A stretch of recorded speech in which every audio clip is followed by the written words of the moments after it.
అక్కడ పరీక్షలంటే పైసలే, ఒక్కో విధానానికి ఒక్కో రేటు. కాసులిచ్చుకో పరీక్ష రాసుకో అనే తరహాలో వ్యవహారం సాగిపోతోంది. ఆంధ్ర యూనివర్సిటీ దూర విద్యను కొన్ని కాలేజీలు కాసుల కక్కుర్తితో అంగడి సరుకులా మార్చేస్తున్నారన్న ఆరోపణలు వినిపిస్తున్నాయి.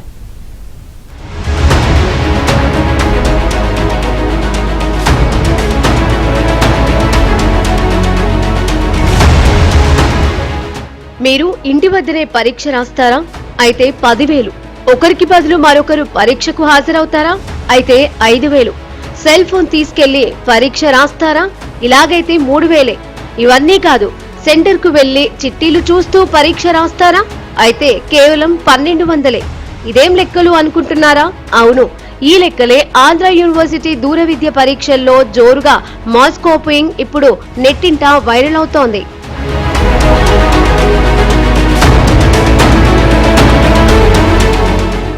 ఆంధ్ర యూనివర్సిటీ ఎంతో ప్రఖ్యాతిగాంచిన యూనివర్సిటీ. రెగ్యులర్ డిగ్రీలతో పాటుగా దూర విద్యను కూడా అందిస్తోంది.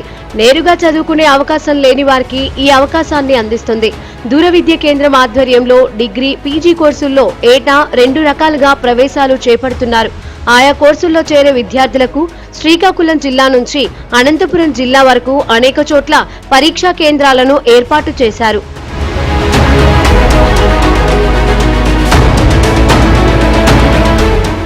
క్యాలెండర్ ఇయర్ అడ్మిషన్ లో భాగంగా వివిధ కోర్సుల్లో చేరిన 9,000 మంది డిగ్రీ, పీజీ విద్యార్థులకు గత నెల 28 నుంచి ఈ నెల 7వ తేదీ వరకు సెమిస్టర్ సప్లిమెంటరీ పరీక్షలు జరుగుతున్నాయి. ఒక్కో కేంద్రానికి 40 నుంచి 80 మంది విద్యార్థులను కేటాయించారు. పరీక్షలను పక్కాగా నిర్వహించేందుకు ఒక్కో కేంద్రానికి అబ్జర్వర్ తో పాటు స్పెషల్ స్క్వాడ్ ను నియమించారు. అబ్జర్వర్లను కేంద్రాల నిర్వాహకులు మేనేజ్ చేస్తూ ఉండడంతో తాజాగా వర్సిటీ అధికారులు స్పెషల్ స్క్వాడ్ ను నియమించారు. అయితే ఈ స్క్వాడ్ కళ్లను కప్పి కొన్ని చోట్ల మాస్ కాపీయింగ్ జరుగుతుందనే విమర్శలు ఉన్నాయి.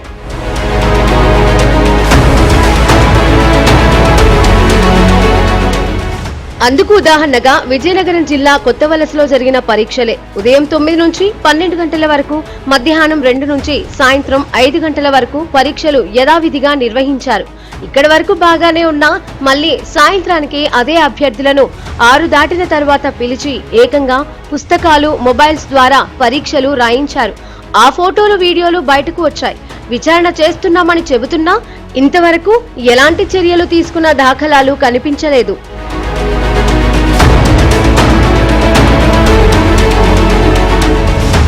ఇవే కాకుండా గజపతి నగరం, ఎస్కోట, సబ్బవరం, తాడేపల్లిగూడెం, పాయకరావుపేట, నర్సీపట్నం ప్రాంతాల్లోని కొన్ని పరీక్షా కేంద్రాలపై పెద్ద ఎత్తున ఇలాంటి ఆరోపణలు వస్తున్నాయి. పరీక్షా సమయం అయిపోయాక కూడా రాత్రి సమయాల్లో పరీక్ష రాయిస్తున్నారంటే ఎంతకు బరి తెగించారో అర్థమవుతోంది. ఎవరైనా అధికారులు అడిగితే మాత్రం అబ్బే అలాంటిదేమీ లేదు, తాము ఎంతో పకడ్బందీగా పరీక్షలు నిర్వహిస్తున్నామంటూ మాటలు చెబుతూ తప్పించుకుంటున్నారు. విద్యను అంగడిలో సరుకులా కాకుండా చూడాలని పలువురు కోరుతున్నారు. అందులో ఆంధ్ర యూనివర్సిటీ బ్రాండ్ కూడా దెబ్బతింటుందని, దీనిని కాపాడాల్సిన బాధ్యత ప్రతి ఒక్కరిలో ఉందంటున్నారు.